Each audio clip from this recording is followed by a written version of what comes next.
Okay dear students, এখন আমরা দেখব কিভাবে কম্পিউটারে আমরা অটোমেটিক্যালি ক্যালকুলেটর পেতে পারি। কম্পিউটার থেকে আমরা কিভাবে সার্চ দিয়ে ক্যালকুলেটর আনতে পারি। তাহলে এই জন্য আমাকে প্রথমে যে কাজটি করতে হবে সেটি হলো কম্পিউটারের সার্চ অপশনে যেতে হবে, কম্পিউটারের স্টার্ট অপশনে যেতে হবে। কম্পিউটার স্টার্ট অপশনে যে তারপরে এখানে ক্যালকুলেটর নামে একটা আইকন আছে, সেখানে ক্লিক করতে হবে।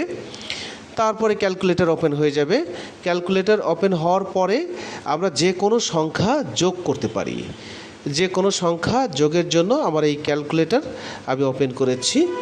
এছাড়াও আমি ক্যালকুলেটরটাকে আরেকটা অপশন থেকে বা আরেক ওয়েতে আনতে পারি, সেটি হচ্ছে সার্চ অপশন। সার্চে ক্লিক করে ক্যাল লিখলে আমার ক্যালকুলেটর চলে আসবে। তো এইভাবে আমি ক্যালকুলেটরটা ওপেন করব। ওপেন করার পরে আমাদের প্রয়োজনীয় হিসাব নিকাশ করব। এরপরে আসি on screen keyboard. On screen keyboard হচ্ছে আমার মূল কিবোর্ডটা, কম্পিউটার কিবোর্ডটা নষ্ট হয়ে গেলে আমি অন স্ক্রিন কিবোর্ড আনতে পারি।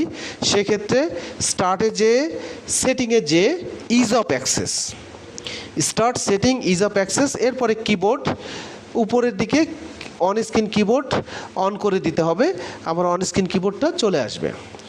আসার পরে আমি এই কিবোর্ড থেকে যে কোনো ধরনের লেখা লিখতে পারবো। আবার মূল কম্পিউটারের কিবোর্ডটা নষ্ট হয়ে গেলে আমি এভাবে কম্পিউটারের সেটিংয়ে যে তারপরে বিল্ট ইন যে কিবোর্ডটা, সেই কিবোর্ড এনে লিখে দিতে পারি। যে কোনো লেখা আমি এমএস ওয়ার্ডে লিখতে পারি। এই হচ্ছে আমার কিবোর্ড। এরপরে আমি আরেকটা উপায়ে আবারও জিনিসটা দেখি যে কিভাবে কিবোর্ডটা আনবো। প্রথমে আমি স্টার্ট বাটনে যাব, সেটিংয়ে যাব, যে বাঁ পাশে কিবোর্ড, নিচের দিকে কিবোর্ড লেখা, কিবোর্ডে ক্লিক করব। এরপরে অন স্ক্রিন কিবোর্ড, উপরের দিকে অন স্ক্রিন কিবোর্ড চেক দিয়ে দিব, অন করে দিব। এইভাবে আমরা সেটিংয়ে যেয়ে কিবোর্ড আনতে পারি। তাছাড়া সার্চ বাটনে যেও কিন্তু কিবোর্ড আনা যায়। সার্চ বাটনে যে কিবোর্ড আনতে গেলে আমি সার্চ ওপেন করে ওএসকে লিখে দিব। ওএসকে লিখে উপরের দিকে ওএসকে অন স্ক্রিন কিবোর্ড চলে আসছে।